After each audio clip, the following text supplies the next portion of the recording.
Assalamualaikum warahmatullahi wabarakatuh. Alhamdulillah, alhamdulillahillazi afdala bani Adam bil ilmi wal amal. Wassalatu wassalamu ala ashrafil anbiya'i wal mursalin wa ala alihi wa ashabihi ajma'in. Qala Allah ta'ala fil Qur'anil Karim, a'udzu billahi minasyaitonir rajim. Bismillahirrahmanirrahim. Qalu subhanaka la ilma lana illa ma 'allamtana innaka antal alimul hakim. Rabbi israh li wa yassir li amri wahlul 'uqdatam min lisani yafqahu qawli. Teman-teman pendengar yang dirahmati Allah Subhanahu wa taala, kali ini kita mencoba membahas NDP atau nilai-nilai dasar perjuangan Himpunan Mahasiswa Islam. Pertama kali kita akan mencoba menjelaskan sejarah secara tuntas, kita kupas, kita kaji. Mungkin ada beberapa kekurangan, ya namanya juga karena keterbatasan literasi mungkin dari saya. Mungkin teman-teman bisa memberi masukan lebih jauh. Tapi saya coba rangkum secara garis besar, tetapi tidak menghilangkan substansi dari sejarah NDP tadi. Mudah-mudahan penjelasan kita ke depan dapat membantu pemahaman kita. Jadi kita tidak memahami NDP itu sebagai satu konteks yang hanya berbicara tentang ketuhanan. Terus NDP ini sangat susah dipahami dan segala macam. Karena NDP ini jujur sangat mudah untuk dipahami jika kita benar-benar mau gitu untuk membaca NDP ini gitu, menambah literasi kita gitu. Karena anggapan susah ini dikarenakan kena ketidaktahuan kita. Maka mudah-mudahan dari video yang saya buat ini menambah pemahaman, menambah literasi kita tentang NDP itu, ya. Nah, lanjut. Ketika kita berbicara sejarah NDP, tentu kita berbicara tentang HMI, Himpunan Mahasiswa Islam terlebih dahulu. Ya. HMI itu adalah organisasi mahasiswa Islam, ya, pertama kali didirikan 5 Februari 1947 oleh Rahman Paneh.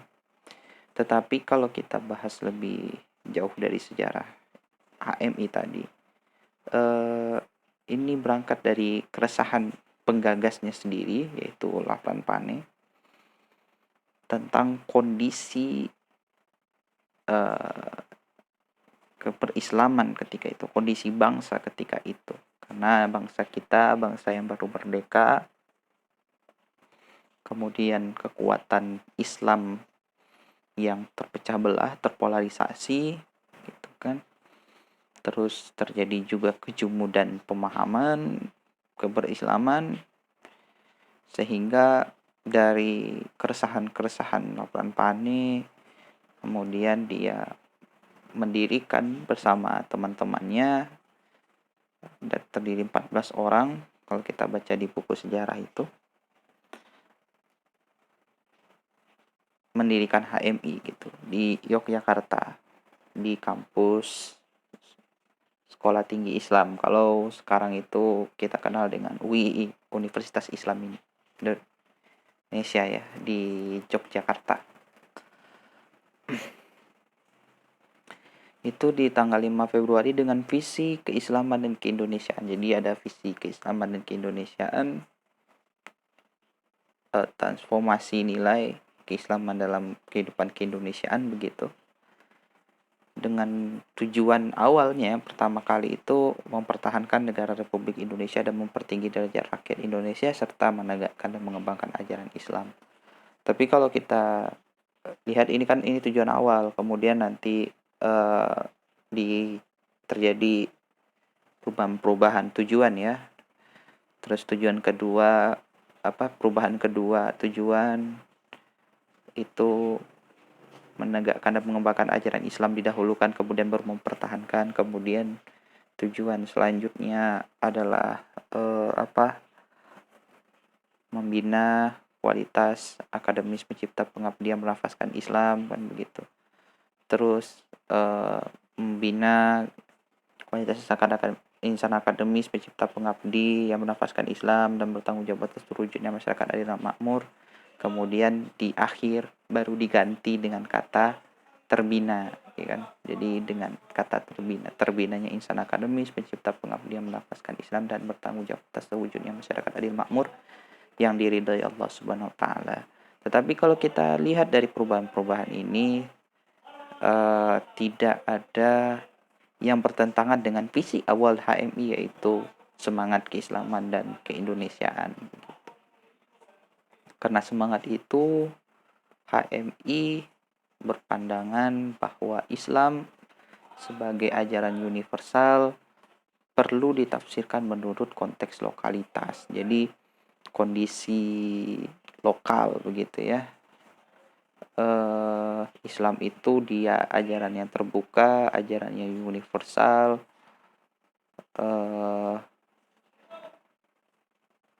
nilai-nilainya bisa diterima begitu kan. Tetapi tentu ketika dia masuk ke dalam sebuah tatanan masyarakat, lokalitas masyarakat, tentu perlu adanya usaha untuk memahami Islam. Nah, oleh karenanya untuk membantu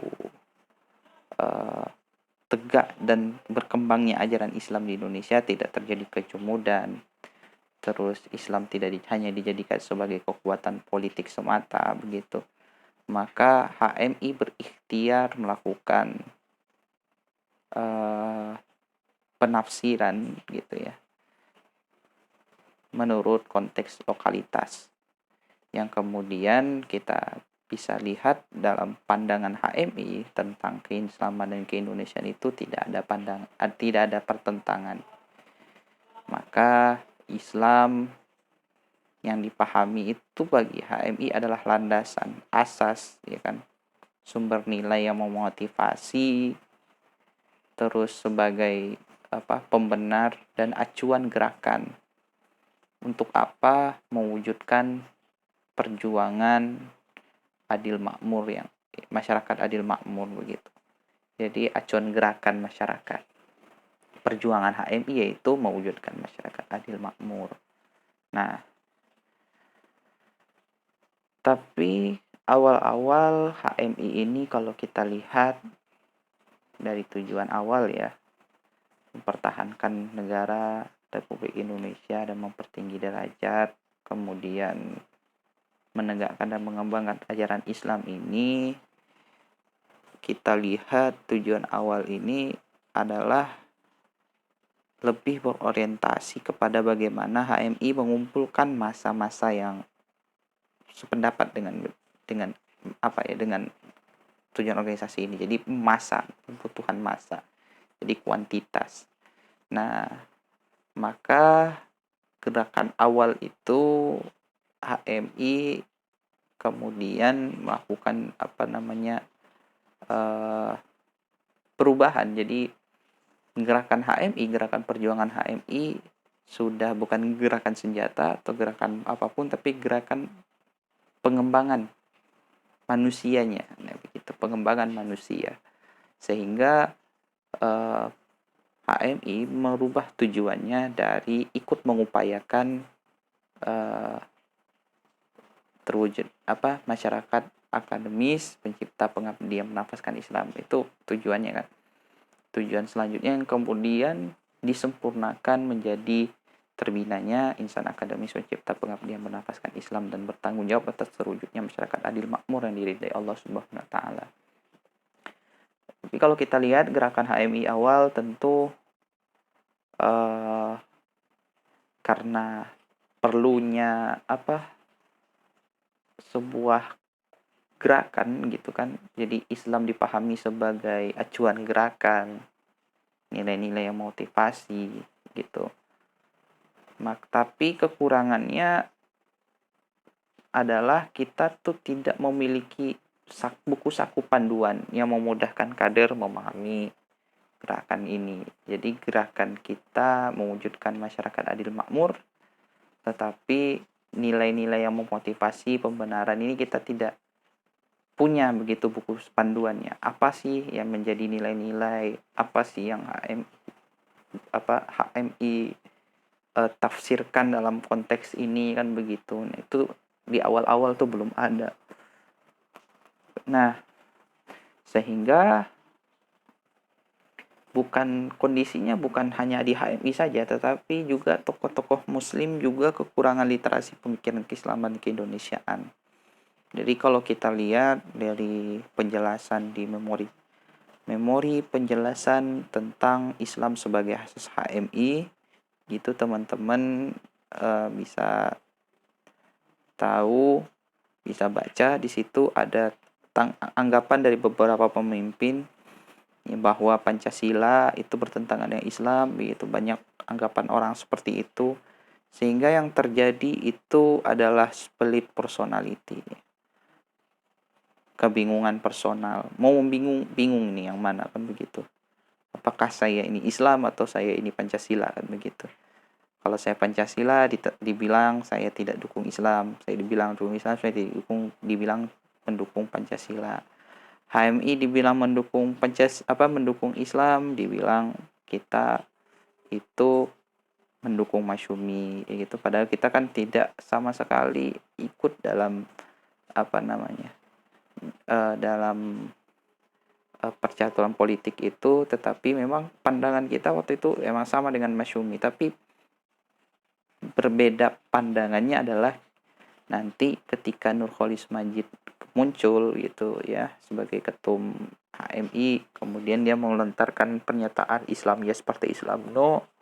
Nah, ini yang membedakan HMI dengan Masyumi begitu, walaupun memang Nurcholish Madjid ini adalah memang ayahnya seorang Masyumi dan dia dibesarkan dengan kultur NU yang tulen begitu, tetapi bukan berarti dia sepakat dengan gerakan politik ya, Islam, karena dia memandang Islam politik itu tidak benar begitu. Atau kalau politik Islam, kita tahu politik Islam ya politik Islam adalah rahmatan lil alamin, menciptakan sebuah keadilan dan kemakmuran. Innallaha ya'murukum bil adli wal ihsan begitu. Tetapi permasalahannya ketika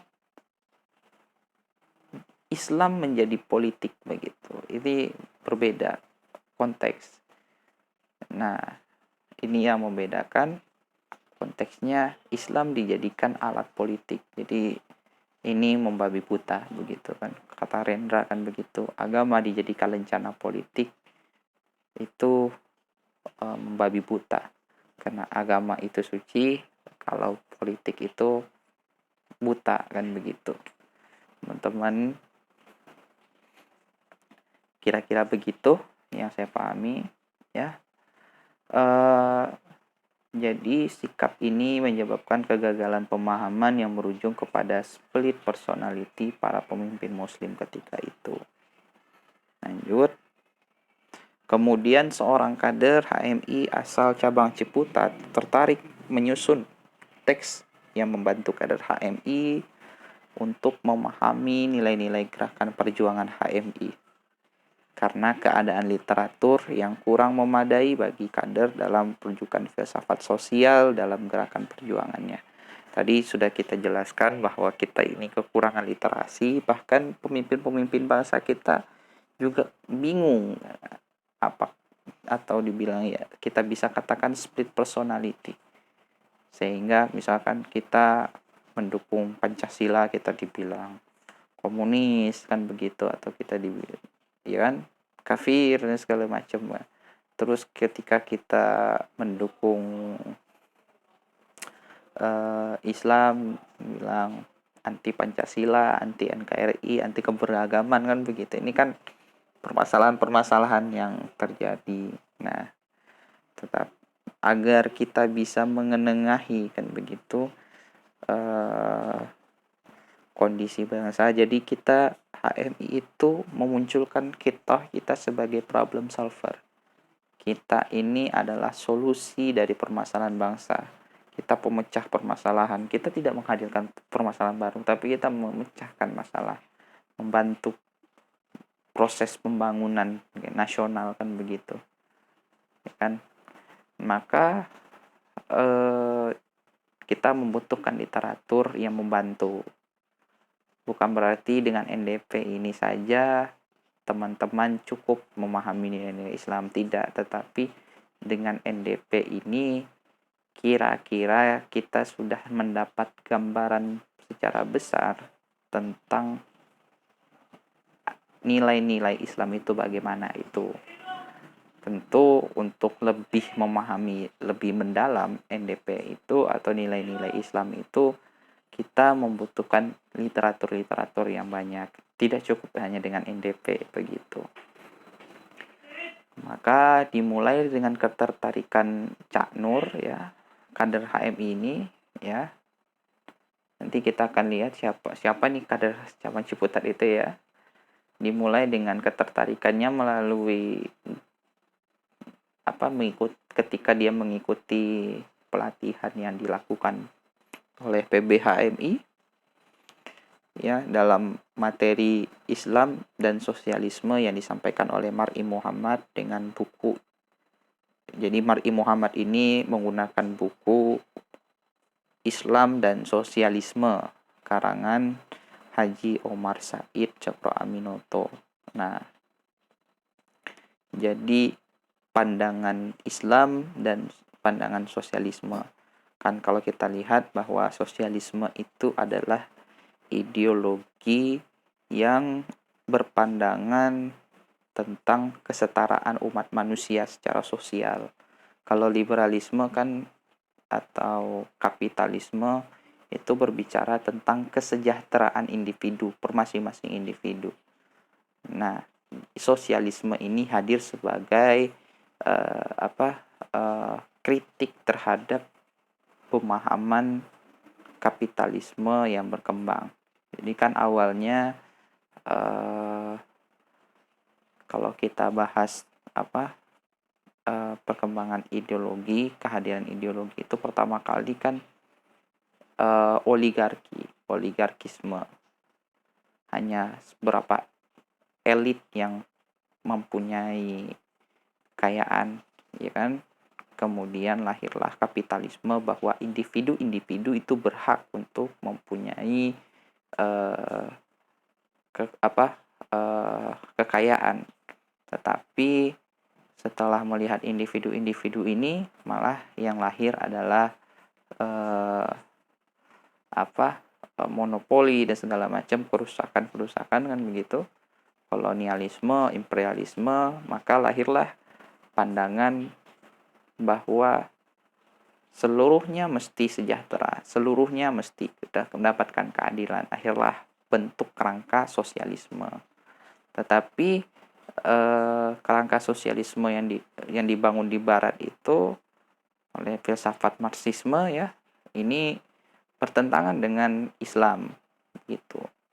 Sehingga Haji Omar Said Cokroaminoto yang dia ini sebagai ketua Serikat Islam ya. Serikat Islam awalnya dari SDI, Serikat Dagang Islam, kemudian berubah menjadi SI, Serikat Islam, menulis buku Islam dan Sosialisme, bahwa Islam pun juga menginginkan bahwa seluruhnya mendapatkan keadilan, seluruhnya makmur, semuanya sama di hadapan Tuhan, ya kan? Tetapi yang membedakan itu kan ketakwaan. Jadi pada segi keberimanan kepada Tuhan. Tetapi kalau dalam segi sosial, semuanya sama. Mau laki-laki, mau perempuan, mau agama yang berbeda, mau hitam mau putih, sukunya apa dan segala macam itu sama di hadapan Tuhan. Yang membedakan itu ketakwaannya. Nanti kita akan jelaskan konteks takwa yang disampaikan oleh NDP ini. Jadi Islam dan Sosialisme karangan Haji Omar Said Cokro Aminoto. Islam menginginkan kesetaraan, begitu. Nanti bagaimana bentuk sosialis dari Islam itu juga dijelaskan di NDP. Jadi gerakan perjuangan HMI adalah keadilan dan kemakmuran, keadilan merata, kemakmuran, ya. Inilah wujud Islam dan sosialisme itu, gitu. Jadi tidak terlalu komunis dan tidak terlalu kapitalis. Kita berada di tengah-tengah. Jadi karena ketertarikan Cak Nur atau ketertarikan terhadap diskusi ini, maka beliau juga lihat dengan gerakan komunisme yang ada di Indonesia, mereka juga punya buku panduan tentang bagaimana memahami dan menjalankan ideologi Marxis. Jadi beliau tuangkan tulisan pertama kali di Ciputat itu dasar-dasar Islamisme. Jadi seorang kader cabang Ciputat ini, dia menuangkan sebuah tulisan awal bernama Dasar-Dasar Islamisme. Itu dari setelah dia diskusi buku. Nah, kader itu adalah Nurholis Majid. Nah, Nurholis Majid pertama kali menggagas NDP ketika dia menjadi ketua umum PBHMI tahun 1967 sampai 1969 dan 1969 sampai 1971. Itu rangkaian sejarahnya. Kemudian beliau ini kita kenal sebagai tokoh pemikir Muslim Indonesia. Beliau ini memiliki ide tentang sekularisasi dan Islam yang inklusif. Jadi menurut beliau problematika keberislaman kita hari ini adalah karena kita tidak bisa merasionalkan apa yang kita yakini, begitu, apa yang kita percayai, sehingga beliau memberi jalan agar kita bisa melakukan rasionalisasi. Tentu kita melakukan yang namanya sekularisasi, ya kan. Nah, konteks rasionalisasi bagi Cak Nur itu bukan westernisasi, begitu, ya. Sekularisasi itu apa? Sekularisasi yang ditawarkan Cak Nur bukan seperti sekularisasi yang terjadi di Barat. Kalau di Barat, pasca Renaissance pada abad modern itu terjadi pemisahan antara dunia dan akhirat, bahasanya yang begitu, sains dan agama, sehingga kita bisa lihat pemikir-pemikir ketika dalam abad modern itu cenderung menghindari pemahaman agama, sehingga kita bisa lihat juga perkembangan sains. Tentu perkembangan sains itu meningkat ya ketika abad ke-15 itu. Nah, patut kita cermati itu, kondisi itu terjadi karena kekecewaan terhadap agama di Eropa gitu, di zaman kegelapan gitu. Eropa yang bukan apa-apa muncul sebagai kekuatan dunia. Karena kekuatan dunia kita lihat ketika itu peradaban berpusat di Timur Tengah. Keislaman ya, kita bisa lihat di abad pertengahan Islam itu jaya dengan ilmu pengetahuan, tetapi kemudian muncul kekuatan baru Eropa di abad ke-15. Nah, ide beliau tentang sekularisasi, kita melakukan rasionalisasi terhadap ajaran-ajaran agama. Nah, itu terlihat dalam nanti teks-teks NDP sendiri bisa teman-teman pahami. Di sana beliau mencoba bagaimana Allah itu benar-benar dapat kita indrai, dan beliau tuh bersifat instinktif. Jadi instinktif dan indrawi ya. Kalau teman-teman baca di NDP. Nah, beliau mencoba merasionalkan apakah kita bisa merasakan Allah melalui insting dan indera kita begitu. Nah, ini kan kalau kita lihat secara realitas, Tuhan di realitas kita itu tidak bisa kita rasakan secara insting dan indera, tetapi melalui penjelasan NDP Cak Nur ini kita bisa tahu itu. Jadi keberadaan Tuhan itu lebih rasional. Nah, ini sekularisasi yang beliau gunakan, sehingga dari sekularisasi yang kita paham, kita menggunakan sekularisasi dalam memahami keberislaman, akan muncul sikap inklusif dalam keberislaman. Nah, inklusif ini terbuka, Islam universal kan begitu. Kalau eksklusif, kita tidak sembarangan kita tidak mencap orang yang di luar muslim itu kafir. Itu kan bahasanya seperti itu. Jadi kita menerima segala bentuk kebenaran ketika kebenaran itu berdasar dari Tuhan yang Maha Esa gitu. Si kebenaran mutlak. Nah, ini kuncinya. Bukan berarti saya mengatakan bahwa semua agama itu sama dengan menyatakan inklusif, menyatakan bahwa beragama secara inklusif. Itu bukan berarti kita menerima bahwa semua agama sama. Semua agama sama berasal dari Tuhan yang Maha Esa, tetapi pengamalannya berbeda-beda. Nah, kita menerima perbedaan-perbedaan, kita tidak akan memaksa orang untuk meyakini apa yang kita yakini, dan dia juga tidak boleh memaksa apa yang kita yakini. Kan begitu konteksnya dalam surat Al-Kafirun.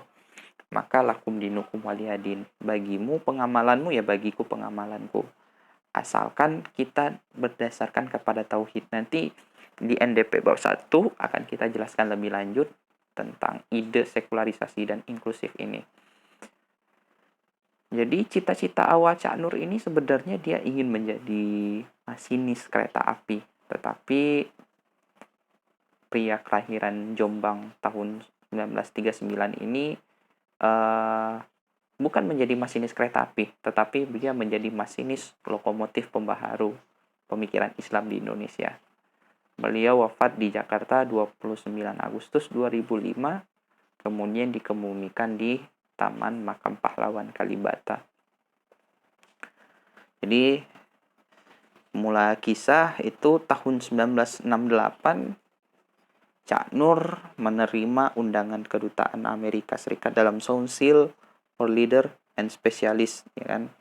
Ini karena ketertarikan Amerika kepada peran HMI di Indonesia. Jadi HMI yang ingin dibubarkan oleh PKI, kemudian sepak terjangnya dalam peralihan kekuasaan Orde Lama ke Orde Baru begitu.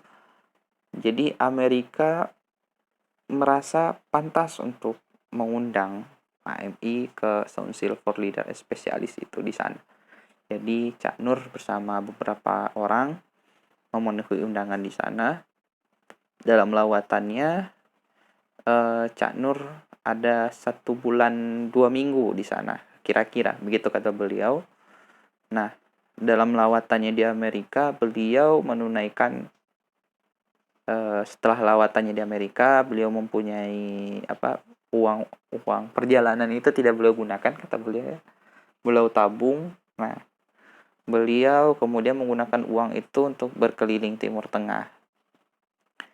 Alasannya apa? Alasannya itu ingin melihat praktek Islam yang ada di Timur Tengah. Nah, praktek Islam yang ada di Timur Tengah dengan membandingkan dengan praktek Islam yang ada di Indonesia. Yang menurut beliau terjadinya kedangkalan penghayatan nilai-nilai keislaman yang ada di Indonesia itu adalah bangsa Indonesia itu bukan bangsa Arab. Jadi kita bangsa yang sedikit terarabkan. Bangsa yang sedikit terarabkan, tentu kalau kita membahas yang namanya penghayatan, ya, atau praktek Islam itu berdasar kepada pemahaman nilai. Jadi pemahaman nilai yang bersumber dari Al-Quran dan Sunnah. Yang mana Al-Quran dan Sunnah ini menggunakan bahasa Arab. Ya, Muhammad dia adalah orang Arab, sehingga dalam menyampaikan risalah kenabiannya dia menggunakan bahasa Arab agar mudah dipahami oleh orang-orang di sekitarnya. Tidak mungkin kan ketika orang di sekelilingnya orang Arab dia menggunakan bahasa Indonesia, makna mungkin orang memahami gitu ya. Karena bahasa Indonesia pun adalah bahasa yang muncul di era setelah Sumpah Pemuda baru dikenal ada namanya bahasa Indonesia, kan begitu. Bahasa Indonesia itu komposisinya kalau kita lihat lebih mayoritas menggunakan bahasa Melayu, ya. Kemudian ada beberapa kata-kata serapan yang berasal dari Arab. Tetapi itu hanya sedikit. Dan awalnya kita memang menggunakan aksara Arab dalam menulis dalam menulis dunia penulisan kita. Kita bisa lihat itu ya karya-karya ulama Nusantara dahulu. Di Arab kita kenal dengan Arab Jawi, Arab Melayu, Arab Pegon kalau di daerah Jawa gitu. Nah, tetapi karena pengaruh penjajahan, ya, yang terjadi adalah kita cenderung menggunakan aksara Latin. Jadi kita tidak menggunakan lagi aksara Arab, tetapi kita menggunakan aksara lain. Dan bahasanya pun kita membentuk sebuah tatanan bahasa yang mempersatukan seluruh wilayah Nusantara itu bahasa Indonesia dengan semangat Sumpah Pemuda itu. Sehingga karena bahasa kita berbeda dengan bahasa sumber dari Islam itu sendiri, maka pemahaman kita terhadap sumber itu dangkal, ya.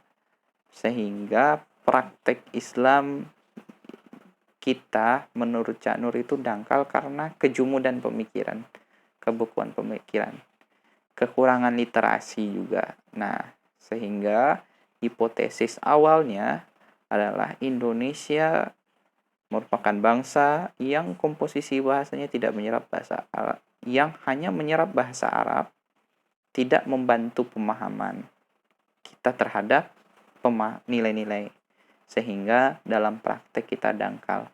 Maka oleh karenanya untuk memastikan apakah hipotesis yang dibangun oleh Cak Nur ini benar, maka dia harus melihat secara langsung ke Timur Tengah. Nah, itu alasannya kenapa Cak Nur ingin ke Timur Tengah.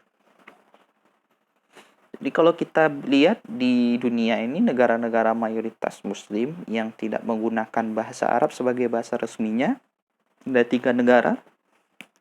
Pertama, Turki. Turki itu awalnya menggunakan bahasa Arab, Kekhalifahan Utsmaniyah. Tetapi setelah revolusi Mustafa Kamal Ataturk, jadi dia melakukan de-Arabisasi, ya, menghilangkan kebudayaan-kebudayaan Arab yang ada di Turki. Sampai bahasa Arab dilarang, ya, di sana penggunaan bahasa Arab mesti menggunakan bahasa Turki. Kemudian simbol-simbol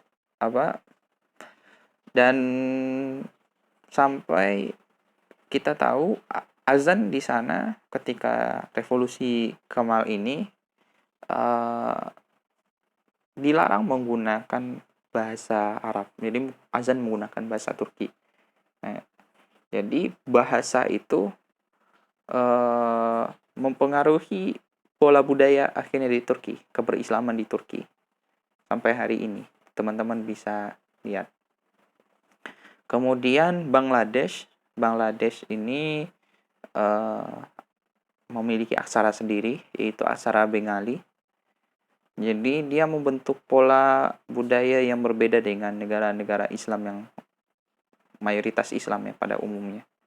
Jadi dia menggunakan huruf Bengali dalam kesehariannya di Bangladesh. Yang terakhir itu Indonesia. Indonesia ini disebabkan imperialisme bangsa Eropa yang terjadi berabad-abad, kemudian membentuk kebudayaan Indonesia yang mengikuti Eropa ya. Jadi kita ustadz-ustadz ini kalau kita lihat kan lebih suka menggunakan jas gitu kan, kemeja, dan kita lihat ya orang-orang Islam itu kerapiannya itu nggak memakai gamis seperti yang terjadi di Arab kan begitu, tetapi menggunakan kemeja, celana, sepatu, jas kan begitu, dasi. Ini mengikut pola kebudayaan yang ada di Eropa. Kemudian juga penggunaan aksara Latin dalam penulisan bahasa resmi negara. Jadi kita lihat bahwa bahasa itu mempengaruhi kepada budaya ya, kebudayaan. Jadi bukan agama yang dianut gitu, tetapi pola komunikasi dari masyarakat yang ada dalam satu tatanan masyarakat ya, pola komunikasinya. Bahasa itu mempengaruhi budaya. Kalau dia menggunakan bahasa Arab, tentu dia akan menggunakan pola budaya Arab. Kalau dia kita menggunakan bahasa Inggris, tentu kita menggunakan pola bahasa Inggris. Nah, kita lihat kebudayaan kita itu disebabkan karena komunikasi selama berabad-abad. Jadi terjadi imperium ya, imperialisme di bangsa-bangsa Eropa, salah satunya Indonesia. Kita lebih lama dijajah Belanda begitu kan. Nah, jadi pola yang dibentuknya pola-pola mereka begitu, sehingga berpengaruh kepada kebudayaan yang ada di Indonesia. Kita lanjut. Nah, jadi dalam perjalanannya di Timur Tengah, gerakan dia menemukan bentuk-bentuk praktek Islam, gerakan-gerakan dalam bentuk gerakan-gerakan praktek keislaman yang ada di Timur Tengah. Pertama, dia menemukan tradisionalisme di Turki ya. Pertemuannya dengan gerakan-gerakan tarikat. Jadi kata beliau memiliki pandangan yang kita anggap sedikit kolot kan begitu.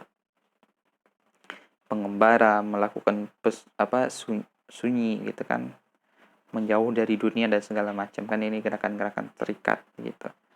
Kemudian ada Puritanisme. Nah, Puritanisme ini gerakan pemurnian Islam. Jadi Islam itu dimurnikan. Jadi konteks Quran dan Sunnah mesti ditegakkan kan begitu. Nah, ini gerakan yang dilakukan oleh Muhammad bin Abdul Wahab. Gerakan yang melakukan pembaharuan di wilayah Najd dan Hijaz. Sekarang kita lihat negara itu menjadi negara Saudi, Arab Saudi. Nah, ini pertemuannya dengan Menteri Pendidikan Syekh Hasan bin Abdullah Ali Syekh. Jadi, menteri yang berkaitan dengan ilmu pengetahuan di Saudi itu harus dipegang oleh keturunan Muhammad bin Abdul Wahab. Sehingga Syekh Hasan bin Abdullah bin Ali Syekh ini dia adalah keturunan Muhammad bin Abdul Wahab, tokoh gerakan Wahabisme yang mempelopori pembaharuan di Najd dan Hijaz. Jadi dia bersama dengan Abdullah ibn Saud melakukan pembaharuan gitu, sehingga sukses di penyatuan Hijaz dan Najd itu oleh Raja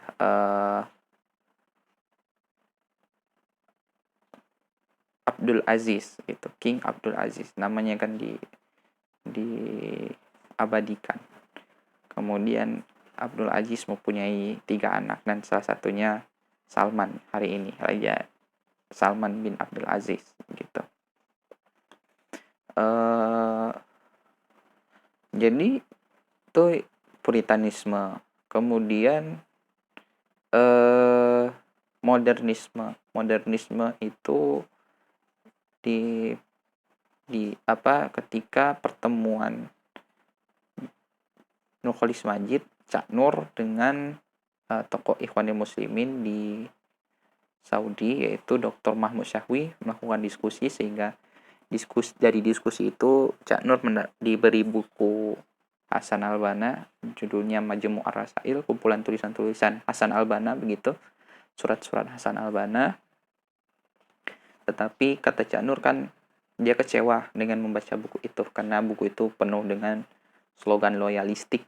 Nah, kemudian juga Cak Nur pergi ke Sudan dan bertemu dengan Dr. Hasan Turabi, seorang dosen di Durman University, Sudan. Nah, dia adalah tokoh modernis di Sudan, sehingga dia sukses mempelopori Islamisasi yang dilakukan oleh Numeri. Numeri itu awalnya Kristen, kemudian dia mu'alaf begitu, dia masuk Islam dan melakukan Islamisasi di Sudan. Tetapi kita lihat kondisi geopolitik Sudan akhirnya terpisah menjadi Sudan Utara, Sudan dan Sudan Selatan, pemberontakan. Jadi negara terpecah, Sudan itu menjadi 2. Nah, ini permulaannya dari Islamisasi yang dilakukan Numeri. Nah, gerakan-gerakan Islam ini yang ditemui oleh Cak Nur, kesimpulan Cak Nur itu di sana apa? Temuan Cak Nur dalam perjalanan di Timur Tengah selama 3 bulan adalah kekecewaan. Jadi dia kecewa dengan apa? Tingkat intelektualitas di kalangan Islam di Timur Tengah ketika itu. Jadi antara pemikiran-pemikiran yang ada di Timur Tengah ini, dia tidak survive, tidak bisa bertahan dari serangan. Jadi ketika dia berkuasa, dia akan menumpas pemikiran-pemikiran yang lain. Ya, kayak di Saudi yang mayoritas itu pemahaman Wahabisme, kemudian Wahabisme Sunni, kemudian sangat bertentangan dengan pemahaman Syiah yang ada di Iran. Sehingga kalau kita lihat kondisi politik antara Saudi dan Iran itu sangat berpengaruh. Ketika condong kepada Iran, maka dia menjadi musuh Saudi. Terjadi pemberontakan di Suriah, di Baghdad, kemudian di Irak ya, dan Yaman hari ini. Kemudian terakhir kemarin Kuwait mendapat sanksi begitu kan. Nah, itu yang terjadi di Timur Tengah, kondisi politiknya karena pemikiran-pemikiran ini. Di pemikiran-pemikiran ini tidak bisa berdiskusi, ya kan. Jadi tingkat intelektualitas di kalangan Timur Tengah, pemikiran-pemikiran ini sebenarnya kalau kita bilang apakah pemahaman tradisionalisme salah? Tidak, karena Islam juga membahas tentang hal-hal mistis. Kemudian mistisme ya. Kemudian kalau kita bilang bahwa gerakan pemurnian itu salah, tidak. Memang kita mesti kembali kepada Quran dan Sunnah. Tetapi konteksnya bagaimana? Kan kita mesti melakukan pengembangan, pemahaman, penafsiran begitu. Kemudian konteks modernisasi juga tidak salah begitu, ya kan? Tetapi yang terjadi pemikiran-pemikiran ini tidak bisa survive di dalam kehidupan begitu. Dia tidak bisa berdiskusi dan segala macam. Tetapi yang paling relevan adalah kalau kita lihat tentang Islam yang relevan itu gimana, tidak bisa. Jadi harusnya gerakan-gerakan Islam, pemikir-pemikir Islam yang ada di sana itu bentuk-bentuk pemikiran ya, harusnya mendiskusikan bagaimana sih bentuk Islam relevan begitu. Oke, punya perbedaan pendapat, tapi pasti ada satu kesamaan. Nah, di satu kesamaan itulah kita temukan, kan begitu. Nah, itu yang sifat inklusif tadi. Jadi, kita mesti melakukan sekularisasi, pemisah-pemisah, kan gitu. Mana konteks-konteks yang tidak seharusnya diperdebatkan. Dan mana konteks yang harus relevan kita kaji. Nah, ini permasalahan-permasalahannya. Kalau di Indonesia ini kan permasalahan kunut itu masih panjang gitu. Ada yang kata bid'ah dan segala macam, dilarang zikir bersama, bid'ah, kafir dan segala macam gitu kan. Muncul gerakan-gerakan yang apa namanya? Yang mengatakan bahwa ibadah seseorang itu salah begini-begini. Begitu. Nah, dengan dalih terjadinya bid'ah, ini suatu bentuk khurafat begitu dan segala macam, sehingga Islam itu juga masuk kepada konteks politik, menjadi Islam digunakan sebagai alat politik, kan begitu. Nah, ini yang terjadi. Untuk memuluskan kepentingan manusia, kita menggunakan kesucian ajaran Tuhan, kan begitu. Itu kan sebuah tindakan yang tidak patut begitu. Nah, harusnya tidak seperti itu. Jadi seharusnya pemikiran-pemikiran keislaman itu harus berpikir tentang hal yang relevan ya, tentang Islam dan apa yang harus dibangkitkan gitu. Bagaimana cara kita mengembalikan kejayaan Islam, kan begitu. Nah, pemikiran yang ada di Timur Tengah menurut Cak Nur tidak seperti pemikiran yang ada di Indonesia, yang merupakan tempat pergumulan ideologi-ideologi. Kita tuh sudah survive antara ideologi nasionalis, ideologi komunis, sosialis, gitu, Islamis, gitu, dan segala macam. Itu survive di negara kita. Kita terbuka. Pancasila itu adalah sebuah ideologi terbuka. Jadi dia bisa menerima segala bentuk pemahaman asalkan tidak bertentangan dengan sila-silanya, begitu, dengan nilai-nilai. Nah, jadi Indonesia itu lebih survive daripada Timur Tengah. Jadi tidak salah menurut Cak Nur larangan Agus Salim kepada Buya Hamka untuk belajar ke Timur Tengah gitu. Anjuran Agus Salim untuk Hamka tidak melanjutkan sekolah di Timur Tengah gitu. Karena secara otomatis kita sudah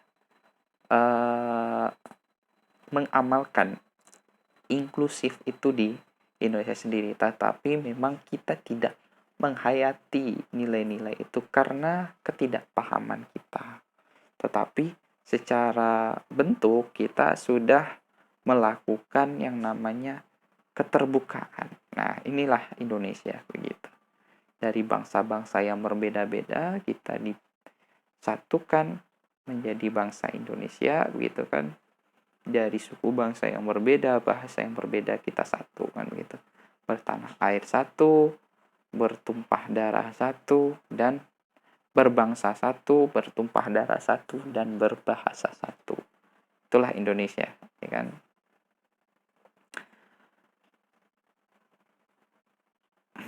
Nah, setelah Cak Nur pulang, jadi Cak Nur mendapat hadiah haji ya dari Syekh Hasan bin Abdullah Ali Syekh.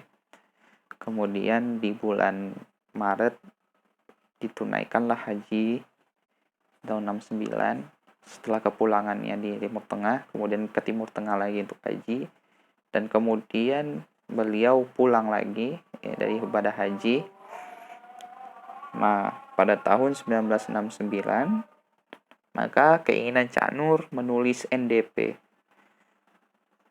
itu beliau wujudkan, karena NDP ini menjadi sebuah proyek yang beliau rencanakan dalam Kertas Kerja PBHMI tahun 1966 sampai 1969, di periode awal beliau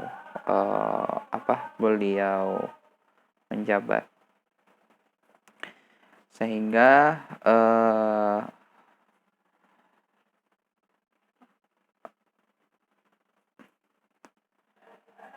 kesimpulan dari perjalanannya ya menjadi rumusan NDP yang beliau presentasikan di Kongres HMI ke-9 di Malang.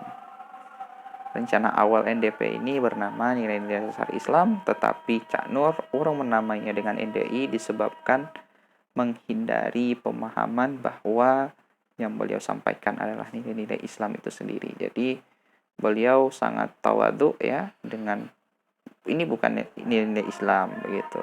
Tetapi ini bentuk interpretasi saya terhadap fakta-fakta yang saya temui gitu berdasarkan interpretasi saya terhadap Quran dan Sunnah. Jadi bukan nilai-nilai dasar Islam. Tetapi NDP ini adalah interpretasi saya terhadap Quran dan Sunnah.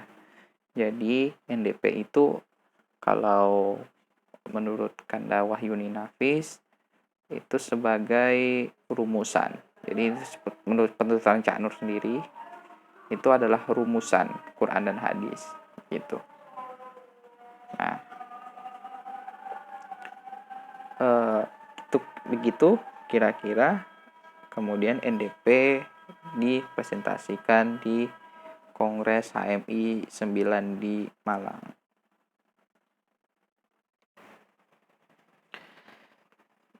Kemudian ilham nama NDP itu nilai-nilai dasar perjuangan dari dua buku, Willy Esser, The Fundamental Values and Basic Demand of Democratic Socialism, nilai-nilai dasar dan kebutuhan dasar ya dari negara demokratis, sosialis demokratis gitu. Ini karangan ideolog sosialis Jerman, Willy Esser. Terus yang kedua itu dari perjuangan kita, buku perjuangan kita, karangan Sultan Syahrir, yang Sultan Syahrir ini pun dalam penulisan buku ini terinspirasi dari Mein Kampf, tulisannya tulisannya Adolf Hitler. Nah, jadi kalau kita lihat ilham nama NDP ini menggunakan pemikiran sosialis ya. Tuh tidak bisa kita pungkiri, sehingga ini sesuai dengan ketertarikan awal dari Cak Nur tadi, bahwa Cak Nur tertarik dengan kajian buku sosialis Islam dan Sosialisme Hos Cokro Aminoto, bahwa beliau ingin mewujudkan konteks penghayatan konteks keadilan dan kemakmuran itu ya ingin dalam gambaran Islam. Ini karena gerakan HMI inilah yang membedakan kita dengan gerakan komunis yang ada di Indonesia. Gerakan-gerakan yang menjadi kritik dari Naflan Pane dan menjadi semangat Naflan Pane untuk membentuk organisasi yang akhirnya yang dia namakan dengan HMI ini. Dia gagas pakai HMI karena organisasi-organisasi kemahasiswaan komunisme, kondisi komunisme dalam sejarah bangsa, kita lihat juga mereka melakukan pemberontakan begitu. Nah, tetapi gerakan sosialismenya HMI itu didasarkan kepada nilai keislaman. Ya. Lanjut kita bahas. Kemudian di Kongres 9 ini NDP dipresentasikan dan kemudian di Kongres 9 dilakukan yang namanya pengkajian NDP. Jadi catatan dari NDP di 9 di Malang ini adalah pengkajian. pengkajian oleh Komisi Khusus Pengkajian NDP. Nah, pengkajian NDP ini diketuai tentunya oleh si penggagasnya, Nurholis Majid, kemudian Endang Saifuddin Ansori, dan Syakib Mahmud. Yang kanda berdua ini berasal dari HMI Cabang Bandung. Nah, kemudian draft NDP hasil kajian ini dipresentasikan kemudian di seminar kader di Pekalongan tahun 1970.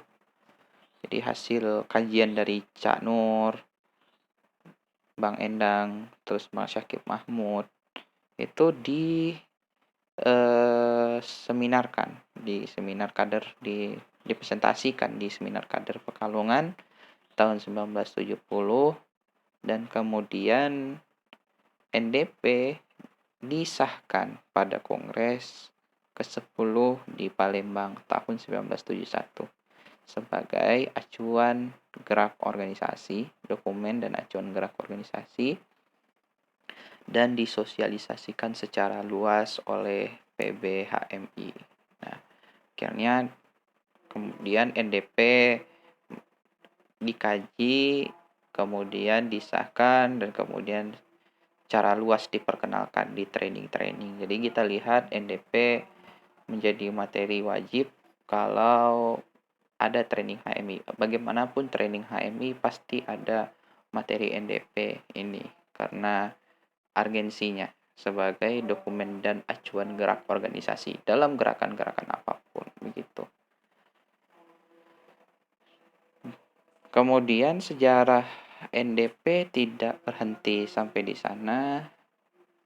Terjadi yang namanya di pertengahan dekade 80-an itu asas tunggal Pancasila dengan Undang-Undang Nomor 5 Tahun 1985 ya. Maka secara tidak langsung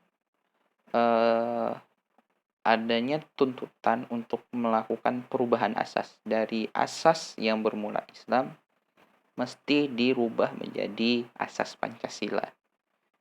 Tapi itu terjadi diskusi panjang,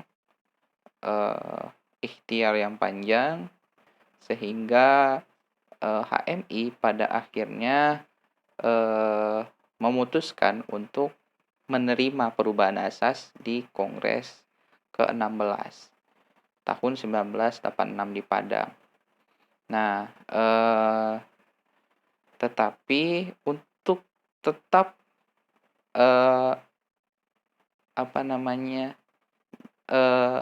nilai-nilai keislaman itu tetap dipegang teguh oleh kader HMI, maka yang awalnya HMI beranggapan bahwa asas dan identitas kita adalah Islam, mesti dirubah menjadi asasnya Pancasila tetapi identitas tetap mengedepankan identitas Islam. Jadi pertama karena itu kemudian NDP berubah menjadi NIK. Kenapa? NIK nilai identitas kader ya tanpa perubahan substansi, jadi tetap dengan konteks NDP yang ada, tetapi NDP dirubah namanya menjadi NIK karena kita tahu tadi NDP itu terilhami dari buku yang pemikirannya kiri, yang mana kata-kata itu sangat ditantang oleh Orde Baru yang melakukan usaha untuk penumpasan komunisme, paham-paham komunisme. Nah, sehingga secara tidak langsung kita harus merubah begitu. NDP menjadi NIK. Dan juga ya, kenapa namanya identitas? Karena untuk menjaga keislaman yang ada di HMI, semangat keislaman yang ada di HMI. Jadi kita tidak boleh merubah identitas kita, kita tetap mempertahankan identitas kita sebagai Islam untuk menghayati nilai-nilai. yang menjadi acuan dalam gerak organisasi, kan begitu, dalam gerak perjuangan. Kemudian rekonstruksi NDP itu terjadi setelah proses Orde Baru runtuh. Tapi saya diskusi dengan Kanda Dudi dan Kanda Andito, rekonstruksi NDP itu sudah sudah menjadi kajian ketika dia masih menjadi NIK gitu. Jadi kalau kita lihat draft dari rekonstruksi NDP ini adalah draft rekonstruksi NIK, nilai-nilai identitas kader. Nah, tetapi karena tahun 99 kita kembali kepada asas Pancasila, maka penggunaan istilah identitas itu tidak digunakan lagi karena asas dan akan secara langsung mengait yang namanya identitas. Maka kembalilah NDP menjadi NIK kembali menjadi NDP. Tetapi karena ada beberapa pandangan bahwa NDP ini layak untuk direkonstruksi konteksnya gitu, maka di Kongres ke-22 ajuan ini diterima, itu dengan Batko Jabakbar, Batko Jawa bagian Barat sebagai pelopornya, itu 2 orang dari HMI cabang Bandung dan satu lagi Kanda Dudi dari cabang Kabupaten Bandung, dari Bandung kedua-duanya, itu menawarkan rekonstruksi NDP. Nah, jadi mereka tawarkan ya dalam Kongres ke-22. Tetapi Kongres Kongres 22 itu akhirnya ya merekomendasikan kepada PBHMI untuk melaksanakan lokakarya rekonstruksi NDP dan terlaksana di tahun 2001 di Geraha Insan Cita di bawah koordinasi Kholis Malid ketika itu sebagai Ketua Bidang PA PBHMI. Nah, lokakarya ini kemudian mengamanahkan kepada tim khusus untuk menyusun draft NDP rekonstruksi berdasarkan draft yang diajukan oleh Batko Jabakbar sebelumnya. Jadi, setelah 99 ini ya, lahir Batko Jabodetabek Banten dan Batko Jabakbar diganti menjadi Batko Jabar gitu. Jadi tidak ada lagi Batko Jabakbar hari ini, Jawa bagian Barat, tapi sekarang Batko Jabar ya. Nah, namun dalam perjalanan ke Kongres 23 di Balikpapan, draft NDP yang diinginkan itu tidak muncul-muncul juga ya. Nah, kemudian di Kongres HMI ke-24 di tahun 2003, di setahun kemudiannya, rekomendasi Kongres adanya melakukan lokakarya NDP. Jadi di Kongres 23 rekonstruksi NDP itu tidak terwujud, sehingga di tahun 2002 ya, Kongres ke-23 di Balikpapan, kemudian di Kongres 24 di Jakarta muncul bahasan tentang NDP, tetapi rekomendasi adanya lokakarya NDP. Nah, lokakarya NDP ini menugaskan akhirnya kepada PBHMI yang kemudian dikoordinatori oleh Ketua Bidang PA-nya Muhammad Anwar untuk melakukan kerjasama dengan lembaga pengelola latihan, kena LPL berubah menjadi BPL, Badan Pengelola Latihan di tahun 2004 ya, dipimpin oleh Encep Hanif Ahmad ya, LPL ketika itu melaksanakan lokakarya NDP dengan maksud melakukan dengan adanya pengayaan alur. Jadi penyampaian NDP itu lebih mudah dipahami. Jadi lahirlah metodologi pemahaman NDP. Ada nanti metode apa?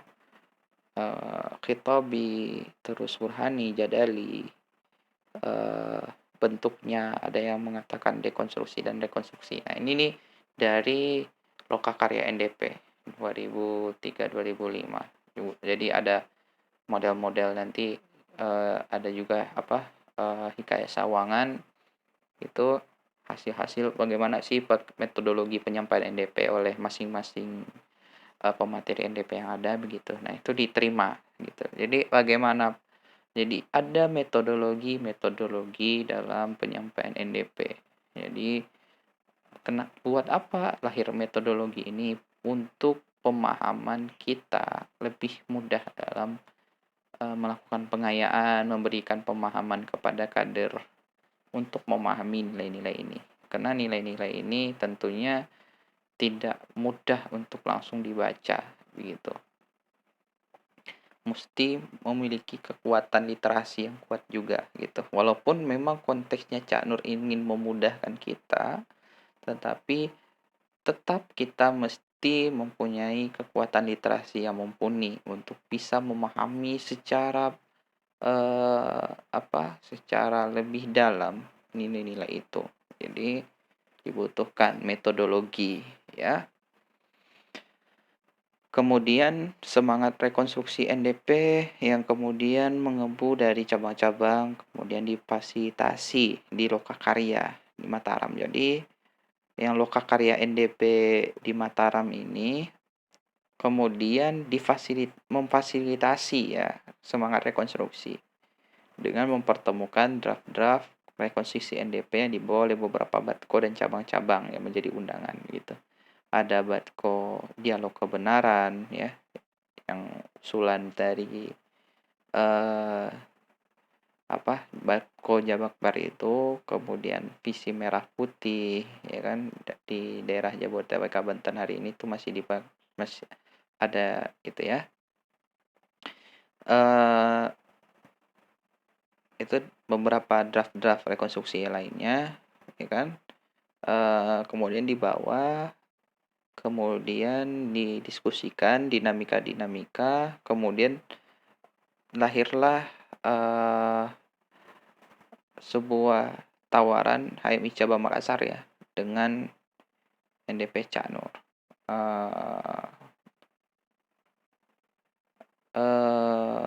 Sehingga dari FGD itu terbentuk sebuah tim. Jadi ada tim 8 yang mengawal draft tawaran HMI Cabang Makassar. Ya, setelahnya Lokakarya Mataram, proses finalisasi teks dilakukan oleh tim 8 orang di Selong ya. Dan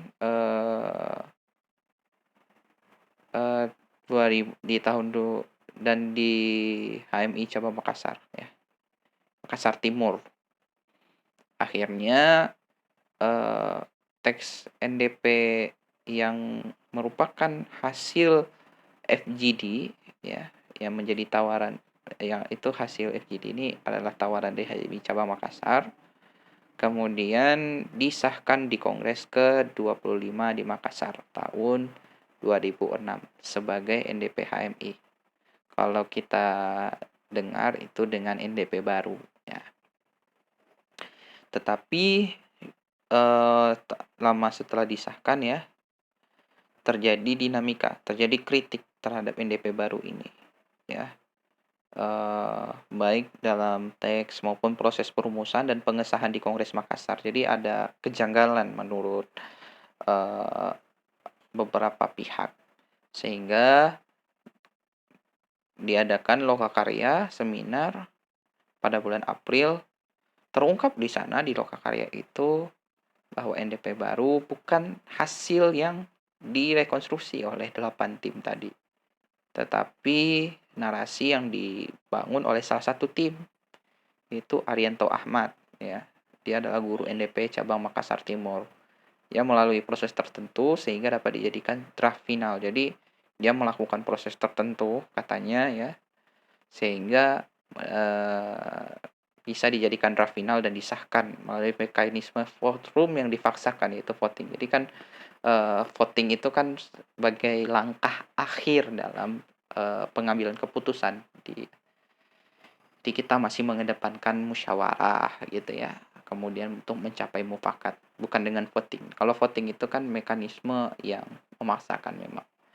Jadi itu dalam catatan sejarahnya. Maka selain dari hasil itu kemudian terdapat kritik dari bagi pihak juga, eh, dari penulis buku HMI yang terkenal ya, Azhari Ahmad Tarigan, kemudian Amrullah Yasin, ya mantan tim 8 juga sama-sama di tim 8 ya, dan Nurah Nurah Khadijat ya, yang mensinyalir bahwa NDP baru ini berbau mazhab Syiah. Jadi kan kita tuh adalah organisasi yang independen, tidak memihak kepada golongan manapun. Tetapi NDP baru ini disinyalir dia berbau mazhab Syiah sehingga menyalahi eh, menyalahi azas atau sifat dari HMI, yaitu independen. Ini catatan sejarahnya, sehingga dengan kualitas yang tidak baik dari NDP Cak Nur, ya kan?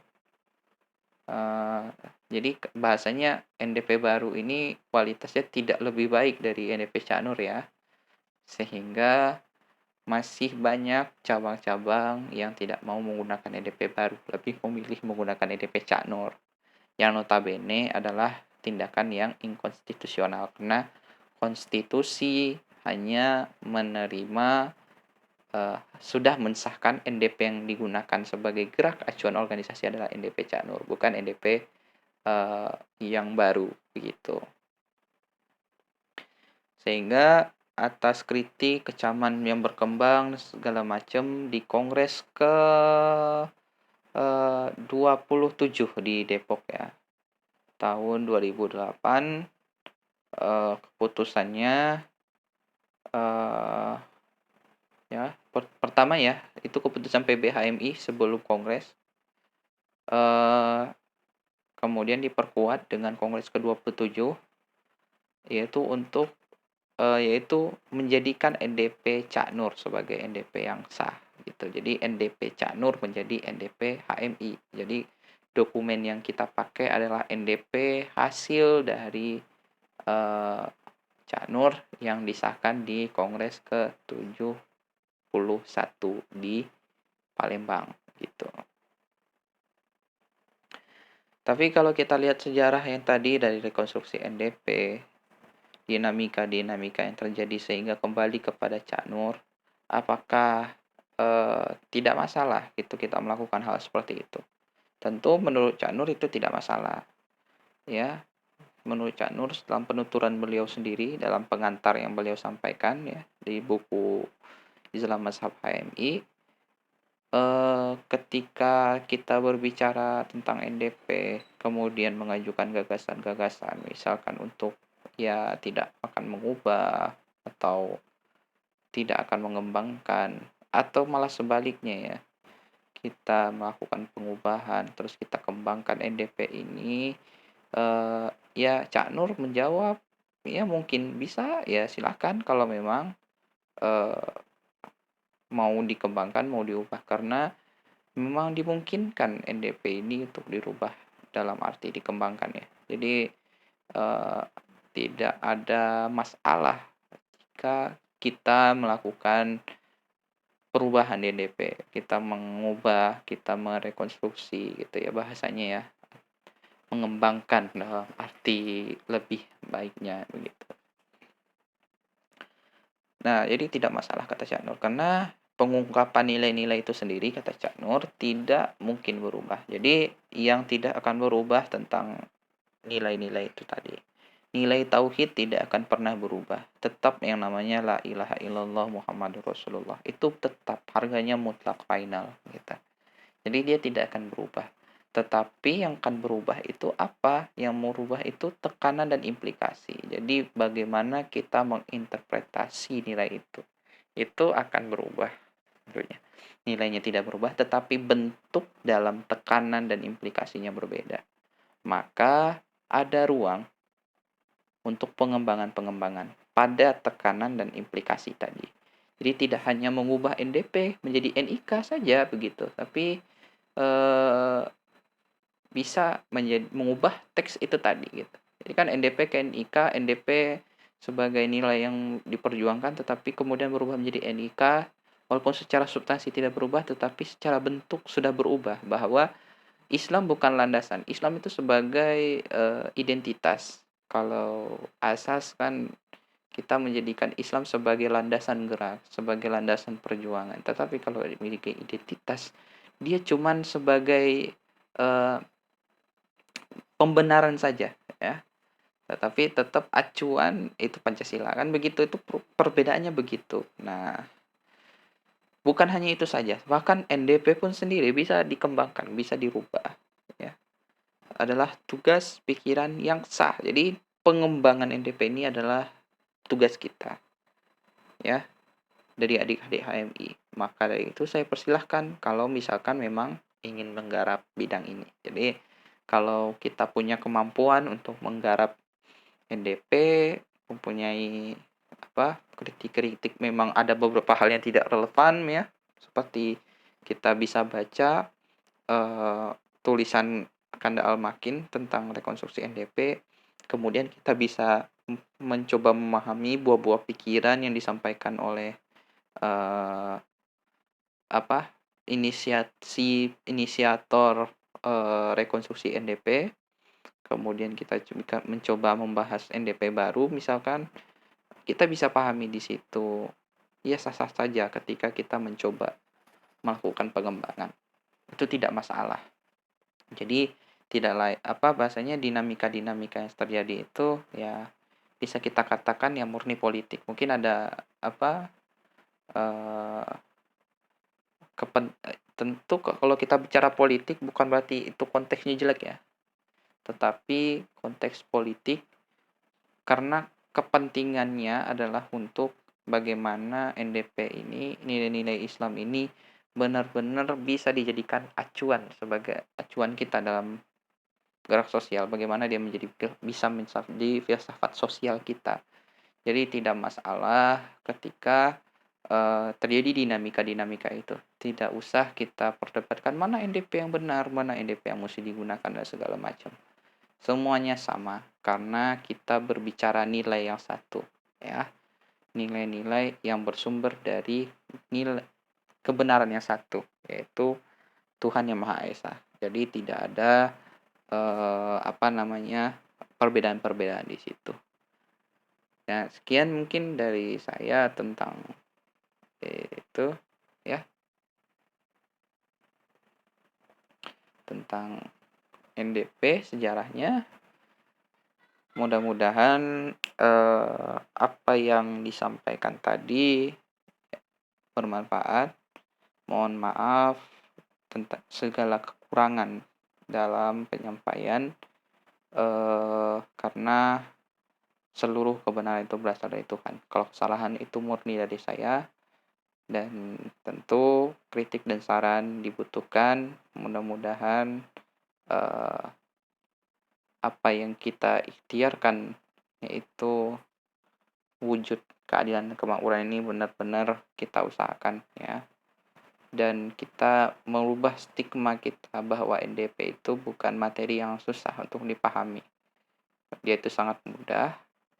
Dengan apa? Dengan kita mengenali NDP itu sendiri. Itu pertama kali dengan sejarahnya.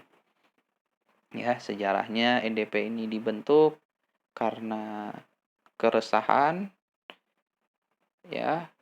Jadi wujudnya adalah untuk membantu kita, maka kita menjadikan NDP ini sebagai nilai-nilainya karakter kita, sehingga kita bisa survive dalam kehidupan berbangsa. Jadi transformasi nilai-nilai keislaman dalam keindonesiaan itu terwujud, ya. Sekian, terima kasih. Billahi taufiq wal hidayah. Yakin usaha sampai. Wassalamualaikum warahmatullahi wabarakatuh.